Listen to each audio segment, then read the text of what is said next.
Hello बच्चों, आज हम स्टार्ट करने जा रहे हैं क्लास 10 का new chapter number 9 some applications of trigonometry. ठीक है, तो आपने 8 चैप्टर बड़े अच्छे से पढ़ा है हमारे साथ में। तो इस चैप्टर नंबर 9 को पढ़ने से पहले आपको चैप्टर नंबर 8 के सारे फॉर्मूलोज को एक बार रिवाइज करना है।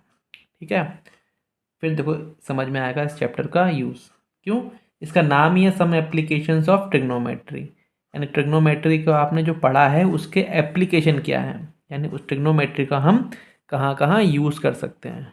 तो है ना, तो जब पहले ट्रिग्नोमेट्री में आती होगी तभी हम उसका आगे यूज़ कर पाएंगे।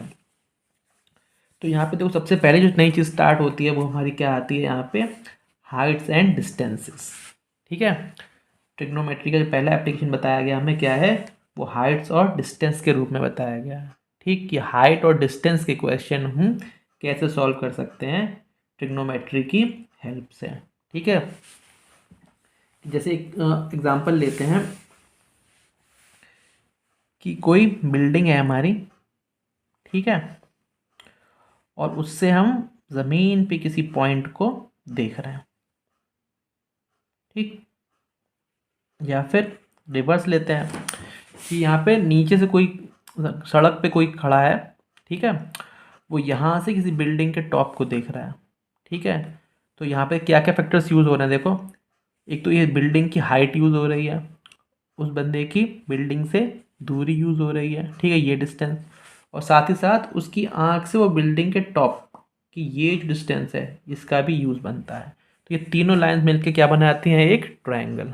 ठीक है, तो इस ट्रायंगल की बेस पे यहाँ पे कुछ एंगल्स के यूज़ होते हैं, ठीक है, अप्रोप्रिएट। तो उनके नाम हमारे क्या हैं वो समझते हैं। सबसे पहले हमारा यूज़ होता है एंगल ऑफ एलिवेशन। क्या है? Angle of elevation. ये क्या होता है? जब कोई बंदा नीचे से किसी हाइट वाली वस्तु को देखता है, ठीक है, तो उसकी बंदे की हाइट से मतलब नहीं है, जहाँ पे उसकी आँख है वहाँ से मतलब है।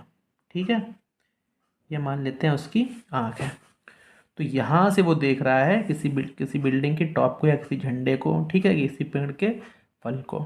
ठीक, तो ये क्या हो जाती है, मान लिया उस चीज़ की हाइट, ठीक है, और ये क्या हो गई, आँख से उस बिल्डिंग के फुट की दूरी। ठीक है, तो जिस एंगल की बात जो हम कर रहे हैं वो एंगल ये होता है थीटा। इसे हम क्या बोलते हैं, एंगल ऑफ एलिवेशन, जब नीचे से किसी ऊंचाई पे स्थित वस्तु को हम देखते हैं। तो ये किसे, तो ये जो एंगल बनता है इसे क्या बोलते हैं हम, angle of elevation.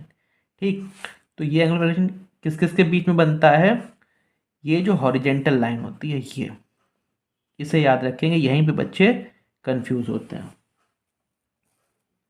Horizontal line,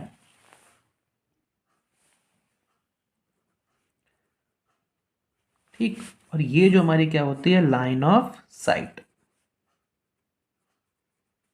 ठीक है ना, यहाँ से ये इस वस्तु को देख रहा है, तो बस ये हमेशा याद रखेंगे।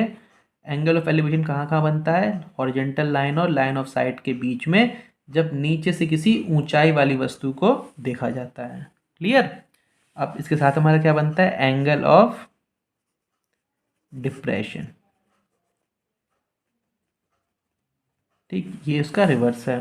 ये क्या कहता है कि जब किसी हाइट पे कोई चीज़ हो और वो नीचे स्थित किसी वस्तु को देखे, ठीक है, यहाँ इस कंडीशन में क्या है, आँख हमारी यहाँ पर है, ठीक है, तो यहाँ से ये देख रहा है किसे, यहाँ से इस नीचे स्थित वस्तु को। ठीक, तो हॉरिजेंटल लाइन यहाँ पे क्या होगी, ये नहीं होगी हॉरिजेंटल लाइन। हॉरिजेंटल लाइन लेंगे हम वहाँ पे जहाँ हमारी आँख है, तो ये हमारी हॉरिजॉन्टल लाइन है और ये हमारी लाइन ऑफ साइट है। तो ये जो एंगल ऑफ डिप्रेशन बनेगा वो कहाँ बनेगा, ये। ठीक, इस चीज़ में ही बच्चे कंफ्यूज होते हैं, वो एंगल क्या बना देते हैं, कभी यहाँ बना देते हैं कभी यहाँ बना देते हैं।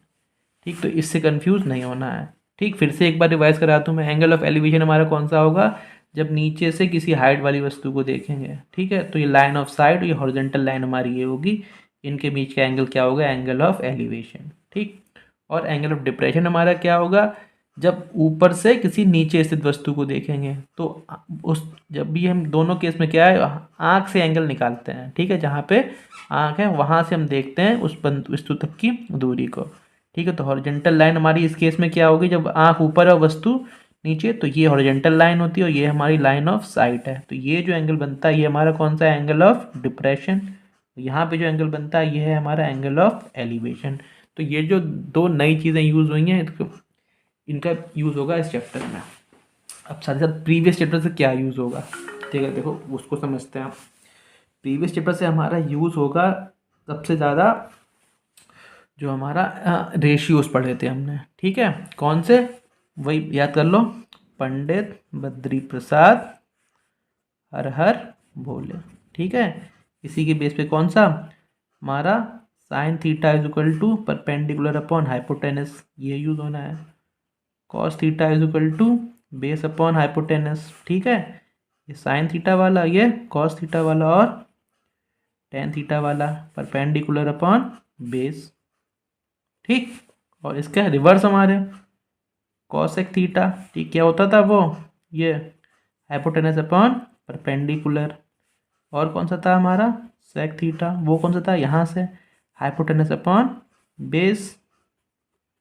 लास्ट हमारा कौन सा कॉट थीटा वाला, यानी कि ये बेस अपॉन परपेंडिकुलर, ठीक। इनका यूज़ होगा क्यों, जैसे हमें अब कभी हमें क्या दे रखा है, ये दे रखा है और ये दे रखा है, एंगल निकालने के लिए बोल रहे हैं, या फिर एंगल दे रखा है और ये दे रखा है और ये दे रखा है, ठीक है, तो ये निकालने के लिए बोल रहे हैं। यानी यहाँ पे चार चीज़ें यूज़ होती हैं हमारी, ठीक है, ये हॉरिजॉन्टल लाइन, ये हाइट, लाइन ऑफ साइट, ये एंगल। तो अलग अलग केसेस में हमें क्या दे रखा होगा, कोई तीन चीज़ें दे रखी होंगी, एक निकालने के लिए बोलेंगे, ठीक है। तो ये इन साइड्स का रेशियो और ये एंगल के बीच रिलेशन हमारा क्या है, यही, ठीक है। इस थीटा को कैसे यूज़ करेंगे हम, साइन कॉस थीटा की वैल्यूज़ लेके। तो इसके लिए कौन सा है हमारा, ये वाला चार्ट जो आप देख रहे हो, है ना, इसका यूज़ होगा यहाँ पे, ठीक है, कि हमारे साइन 30 आ गया, ठीक है। तो साइन 30 की वैल्यू क्या होती है, हम इस टेबल में देखेंगे वो कितनी होगी हमारी 1/2। कहीं हमारा क्या आ गया 10/45 आ गया, ठीक है। तो वो इस टेबल का यूज़ करना पड़ेगा हमें, वो कितनी है हमारी 1, ठीक। तो बस इन्हीं फॉर्मूले को समझना है और पढ़ना है, तो हमारा क्या होगा, क्वेश्चन सारे आसानी से सॉल्व हो जाएंगे, ठीक है। चलिए अब एक्सरसाइज स्टार्ट करते हैं। देखो क्या दे रखा है क्वेश्चन में हमें, a circus artist is climbing a 20-meter long rope which is tightly stretched and tied from the top of a vertical pole to the ground. Find the height of the pole if the angle made by the rope with the ground level is 30 degree. देखो figure दे रखा है question में हमें किस तरीके से,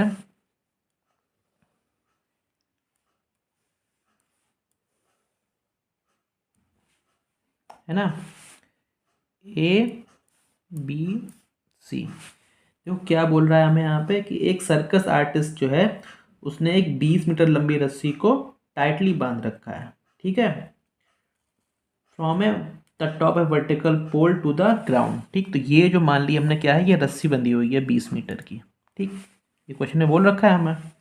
और क्या कह रहा है, find the height of the pole, ये जो मान लिया पोल है इसकी हाइट निकालनी है हमें, ठीक।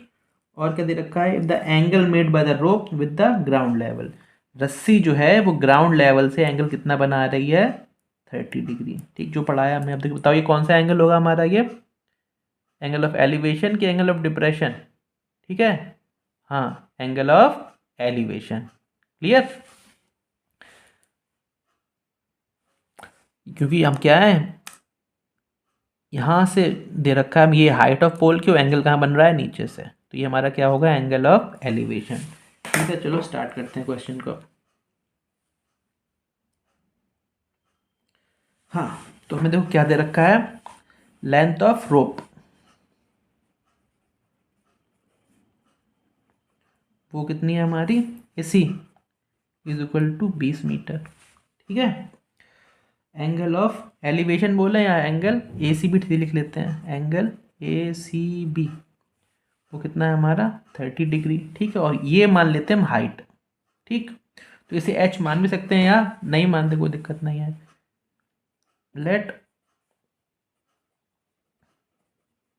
हाइट ऑफ पोल, वो कितनी हो जाएगी हमारी ए बी। ठीक है, ऐसे लिख लेते हैं इसे। तो अब आ जाओ नाउ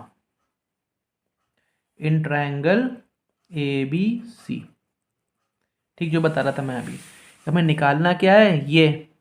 ठीक है, तो देखो ये साइड और ये एंगल, तो कौन सा रेशियो लगेगा हमें बस यही पहचानना है। ठीक है, देखो परपेंडिकुलर, इस एंगल के लिए परपेंडिकुलर, ये हाइपोटेनस, तो परपेंडिकुलर और हाइपोटेनस के लिए कौन सा रेशियो पढ़ रखा हमने, फिर से रिवाइज करा दूँ, पंडित बद्री प्रसाद हर हर बोले।